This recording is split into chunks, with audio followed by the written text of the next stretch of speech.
Hello నేను Vyjayanthi welcome to my channel కన్నా baby vlogs. ఈరోజు మన వీడియోలో కొడైకెనాల్లో ఉన్న 3200 ఇయర్స్ ఓల్డ్ టెంపుల్ అయితే చూద్దాం రండి. కురింజి అండవర్ దేవాలయం అని కూడా దీనిని పిలుస్తారు. కొడైకెనాల్ సరస్సుకు 3 కిలోమీటర్స్ డిస్టెన్స్లో ఉందండి ఈ ఆలయం. ఈ ఆలయంలో శ్రీ కురింజి ఈశ్వరన్ అని పిలువబడే మురుగన్ ఉంటారు, అంటే సుబ్రహ్మణ్యేశ్వర స్వామి. కురింజి అంటే పర్వతం అని అర్థం. అండవర్ అంటే దేవత లేదా దేవుడు అని కూడా అర్థం. కురింజి అండవర్ అంటే పర్వత దేవుడు అని అర్థం. కుమారస్వామి కైలాసం నుండి మొట్టమొదటిసారి భూమిపైకి వచ్చినప్పుడు ఈ పర్వతం పైనే దిగారు అని చెప్తారు.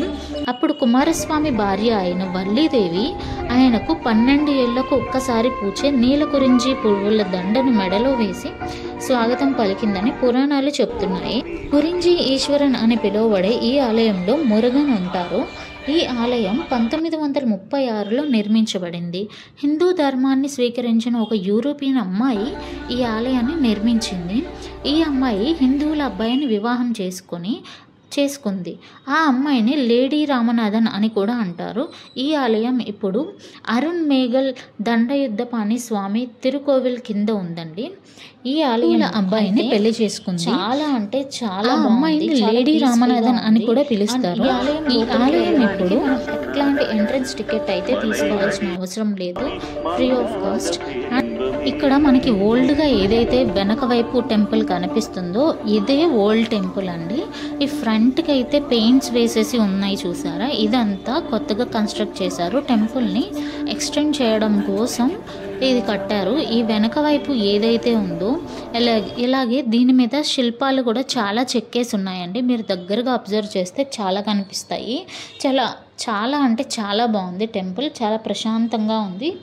మేము వెళ్ళినప్పుడు అయితే క్రౌడ్ ఎక్కువగా లేదు, చాలా తక్కువ మందే ఉన్నారు. మాకు దర్శనం కూడా చాలా త్వరగా అయిపోయింది. మేము లోపలికి వెళ్ళి వచ్చేసాము. ఒక 5 మినిట్స్లో మాకు దర్శనం అయిపోయింది. చూసారా, ఈ గోడల మీద ఈ రాళ్ళ మీద కొన్ని చెక్కేసి ఉన్నాయి. అవి మీరు దగ్గరగా అబ్జర్వ్ చేస్తే తెలుస్తుంది. అండ్ ఈ టెంపుల్ కూడా చాలా బాగుంది. మీరు వెళ్ళినప్పుడు అసలు ఈ టెంపుల్ని అసలు మిస్ అవ్వద్దు. అండ్ ఈ టెంపుల్ ఎక్కడైతే ఉందో అక్కడే పక్కనే పూంబరై విలేజ్ వ్యూ పాయింట్ కూడా కనిపిస్తుంది. అసలు వీళ్ళు ఫార్మింగ్ ఎలా చేస్తారంటే స్టెప్ బై స్టెప్ ఉంచేసి చేస్తారు. అసలు విలేజ్ వ్యూ పాయింట్ కూడా చాలా బాగుంటుంది. విలేజ్ వ్యూ పాయింట్ అండ్ ఈ టెంపుల్ లొకేషన్ అస్సలు మిస్ అవ్వద్దు, చాలా బాగుందండి. స్వామి కూడా లోపల చూడడానికి చాలా బాగున్నారు.